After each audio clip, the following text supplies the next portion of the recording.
आज हमारे क्रांतिकारी बिरसा मुंडा, टंटिया मामा, खाजा नायक, रानी काजल, हमारे वीरों को मैं नमन करना चाहती हूँ। आज बोरी की सामाजिक हमारे योद्धा साथी जो आज विश्व आदिवासी दिवस साप्ताहिक रूप में एक भव्य और एक सफल प्रोग्राम रखा है, उसके लिए आप लोगों को सभी को बहुत बहुत बधाई हो। एक बार ताली बजा रही है आप लोग सभी कि इन्होंने ज्यादा साथी है जो समाज के लिए दिन रात मेहनत करके और 3 गाड़ियां लेकर हमारे पूरे समाज के लिए, गजानन दादा है हमारे यहाँ, बड़वानी है, सभी दूर जाकर विश्व आदिवासी दिवस के लिए हमें आमंत्रित किया है, उन्हें मैं बहुत बहुत धन्यवाद देना चाहती हूँ और आभार भी करना चाहती हूँ। आज 9 अगस्त विश्व आदिवासी दिवस का साप्ताहिक प्रोग्राम जो रखा गया है, हमारे पूर्व में वक्ताओं ने हमारे गजानन दादा संविधान पूरी पढ़ डाली है। जो संविधान हमारे दादा ने पढ़ी है, जो ग्राम सभा है, जो आपको पता है उसको अमल में लाना चाहिए। ये आखिरी पीढ़ी है जागृत होने की, ये आखिरी पीढ़ी है आपको संविधान पढ़ने की, आपके अधिकार पढ़ने की। और आज आप संविधान नहीं पढ़े, ग्राम सभा को नहीं समझ पाए, तो ये आदिवासी यही खत्म हो जाएगा। आज हमारे दादा ने बहुत सारे पॉइंट पे बात कर दी है, लेकिन कुछ कुछ शब्द ऐसे हैं जो मुझे दोहराना है। जैसे जमीन, जल जंगल जमीन की लड़ाई है हमारे आदिवासियों की, तो हमारी जमीन कैसे जा रही है? किसी को बुरा लगे तो बोल सकते हो मुझे, लेकिन सबसे पहले आदिवासी लड़कियों से गैर आदिवासी समाज शादी करता है। ये सिस्टम बंद होना चाहिए। हमारा समाज दूसरों को धर्म को मानने लगा है और हमारी संस्कृति खत्म होती जा रही है, इसलिए हमारा समाज पीछे हो गया है। धर्म और जाति में बटोर के रख दिया है। आज हम उधर से आ रहे थे, कुछ लोगों ने धर्म के टावर उठा के हमारे लोगों को घुमा रहे हैं। ये इतिहास थोड़ी है, उनको पता ही नहीं हम आदिवासी क्या है, हमारी संस्कृति क्या है, हमारे संवैधानिक अधिकार क्या है। सिर पर राजनीति के चलते दूसरों के झंडे उठा के घूम रहे हैं। ये तुम्हारे पेट भरने और तुम्हारे घर का चूल्हा जलाने नहीं आएंगे कावड़िया। गजानन दादा ने कहा है आपको ग्राम सभा को पढ़ना चाहिए, आपके संविधान को पढ़ना चाहिए, आप जीवित तभी बचोगे। हमारी महिलाओं को तभी बचा सकते हो जब आप संविधान पढ़ोगे। आज बाबा साहेब ने महिलाओं को पढ़ने का अधिकार दिया है, छुलो ने जो आपको यहाँ पे पढ़ने का अधिकार दिया है, उसको समझना चाहिए। मुझे लगता है यहाँ पर पहली बार प्रोग्राम हुआ है, तो कुछ चीजें मुझे स्पष्ट करना चाहिए। यहाँ पे हमारे जो भाई साथियों ने जो मेहनत करी है उसको स्पष्ट रूप से हमको बताना चाहिए। सबसे पहले हम आदिवासियों की बात करो, भारत में आदिवासी नहीं रहते हैं करके संयुक्त राष्ट्र संघ में कहा था, तो हमारे दादा ने कहा था कि आदिवासी भारत में रहता है, आदिवासी के कपड़े रीति रिवाज अलग है, उनके खाना, उनका पहनना, उनका बैठना, उनका रीति रिवाज, उनकी परंपरा, ये भारत में आदिवासियों के अलावा किसी के पास नहीं मिलेंगे। लेकिन यहाँ ऐसा हो रहा है हमारे समाज में, अगर बाहर का एक भी व्यक्ति हमारे गांव हमारे पूरे गांव का नक्शा बदल देता है। लेकिन हमारा समाज किसी एक व्यक्ति को बदलने की ताकत नहीं रखता। हम भीड़ जुट जाएंगे, लेकिन हम दूसरों को कहने पे हम चलने लग जाएंगे।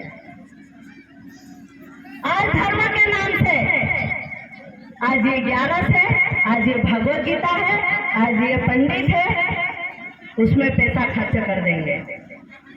शादी आज पंडितों से लगन लगवाने लग गए हैं। भाई क्यों तुम्हारी संस्कृति छोड़ रहे हो? क्यों तुम्हारे बाप दादाओं ने पंडित से लगन लगाए थे? 100 साल की उम्र हो गई है, 100 साल तक जोड़ा रहता है। और आज ब्राह्मणों से लगन लगा, उल्टे उल्टे ब्राह्मण, और 4-6 महीने भी नहीं रहते और साझा टूट जाती है। तो ये सिस्टम बंद करना चाहिए। सिस्टम कब बनेगा? जब हमारे अंदर आदिवासी लाना पड़ेगी, आपको हमारे घर से शुरुआत करना पड़ेगी।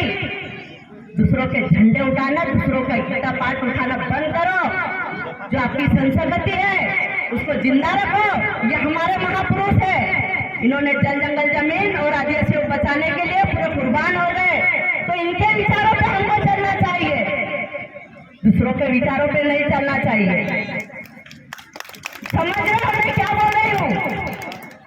आप आदिवासी पावरफुल हो, आपको संविधान में अधिकार दिया है। दादा ने कहा पैसा एक्ट कानून ग्राम सभा का पावर है, आप उसको पालन करके एसडीएम और कलेक्टर को नीचे बिठा सकते हैं। एसपी को आपकी बात मानना पड़ेगी, कलेक्टर को आपकी बात मानना पड़ेगी। जब आप संविधान में अनुच्छेद पढ़ के आप उससे लड़ सकते हो अधिकार के लिए। आज सरकार की नीतियां हमारे खिलाफ में हो गई, आदिवासियों के खिलाफ में। आज हमारी महिलाओं के साथ में अन्याय अत्याचार होता है, बलात्कार होता है, लेकिन सरकार में गुंडे बैठे हैं, हमारी कोई सुनवाई नहीं होती है।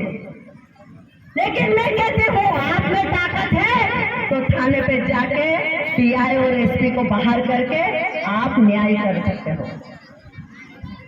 ग्राम सभा की बात है, ग्राम सभा में पहले के लोग झगड़ा गांव में तोड़ते थे और अभी पुलिस थाने पे जाने लग गए हैं। दोनों तरफ से पैसा ले लेंगे और बैठ जाएंगे, मजदूरी करके पैसा कमा के। या पुलिस साथी भी होंगे जो ड्यूटी दे रहे होंगे, अन्यथा मत लेना, आपने करा हो या नहीं करा हो, लेकिन ये सिस्टम चल रहा है कानून का। ये आपको समझना चाहिए कि आदिवासियों को बेवकूफ बनाना बंद करें। हम हैं, ये समाज जागेगा, ये पीढ़ी जागेगी और बोलेगी और आपसे लड़ेगी और सरकार बदलने की ताकत भी रखता है। हमारे गुना में कुछ समय पहले घटना घटी थी जमीन के विवाद में। हमारे आदिवासी जमीन में एक गैर आदिवासी छीन रहा था, उसको लेकर आप लोगों ने सुना भी होगा, जिंदा उस महिला को खेत में जला दिया। ये बहुत दर्दनाक घटना है। दादा ने कहा है कि पूरे मध्य प्रदेश की जमीन आज प्रदेश सरकार, केंद्र सरकार हमारी छीन रही है। एक आदिवासी बेटी बचाना पड़ेगा आपको और एक हमारी जमीन बचाना पड़ेगी, हमारी संस्कृति बचाना पड़ेगी, तब इस भारत देश में आदिवासी रहेगा। नहीं तो इस देश को खत्म होने के लिए ज्यादा समय नहीं है। आप लोग जो हमारे साथी आज काम कर रहे हैं, दिन रात समाज को जागृत कर रहे हैं, घूम रहे भूखे प्यासे बेरोजगार बच्चे, इनके पास नौकरी नहीं है, पैसा नहीं है, फिर भी समाज के लिए घूम रहे हैं। तो आप इसलिए थोड़ा ध्यान से सुनना, ये बाहर से आए हैं सभी लोग, बच्चों ने मेहनत करी है, तो हमारे महापुरुषों की लाज थोड़ी सी रख लेना, क्योंकि यही बच्चे हैं बचाने वाले। हमारे महापुरुषों को हमारे घर में बिठाना होगा, और जो घर में हमारे अंदर बैठे अंधभक्ति, उनको बाहर लाना पड़ेगा।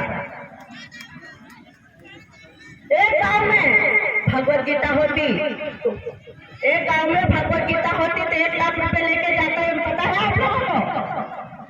1 लाख रुपए हमारे ही लोगों से लेकर वो पंडित लेके चले जाता, और हमारे लोग एक एक कटोरा गेहूं ले जाके दे देते, पैसे ले जाके देते। हमारा क्या फायदा?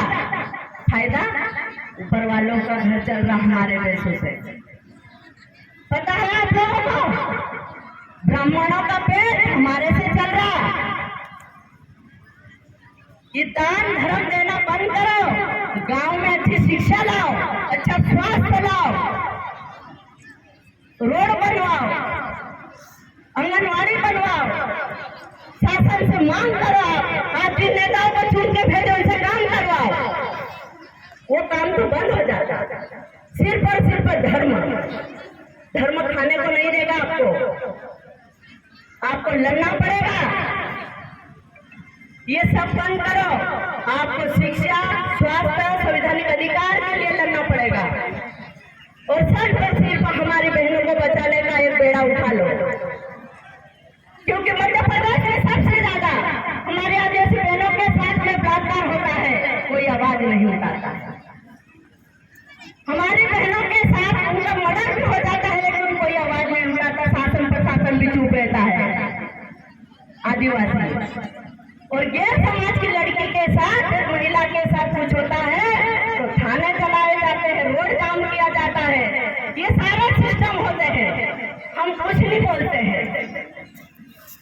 तो ये सिस्टम आपको समझना चाहिए कि हम कौन है, इस देश के मालिक है।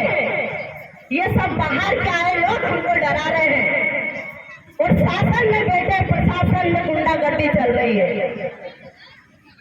उनके गमछे डालना बंद करो, हमारे गमछे डालो और संविधान के लिए लड़ो। हमारी माता बहनों को भी जागृत करना होगा। हमारी बहनों के साथ में कुछ होता है, हमारी बहनें घुट घुट के वहीं पे मर जाती है, लेकिन आवाज नहीं निकालती है। उसका कारण है आप लोग, उसका कारण आप लोग हो, क्योंकि उसको बाहर निकलने की आजादी आपने दी नहीं।